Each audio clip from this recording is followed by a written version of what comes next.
Dear friends, we continue with our reading Judges 9 through 12. And I want to talk to you about a story that we find on chapter 11. And it's a gruesome story. After Gideon's death, the following judges are terrible people. They have gone far from God.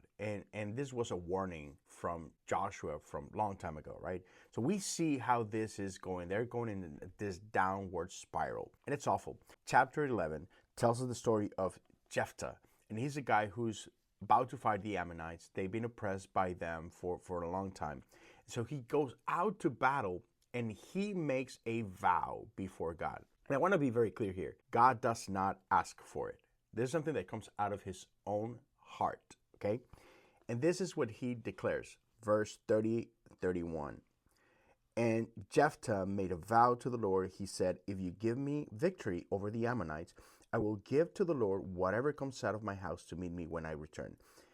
I will sacrifice it as a burnt offering. Again, God is not asking for it. He's putting a condition. And it's important for us to know that our God is unconditional. Like, we don't need to do these tricks for God to do something for us. God will do his will regardless, right? But he puts this condition. And the crazy thing is that he gets the victory. When he returns home, his only daughter, a young daughter, comes out to greet Papa, right? As he comes back home. And he's devastated because he knows what he promised, not what God demanded.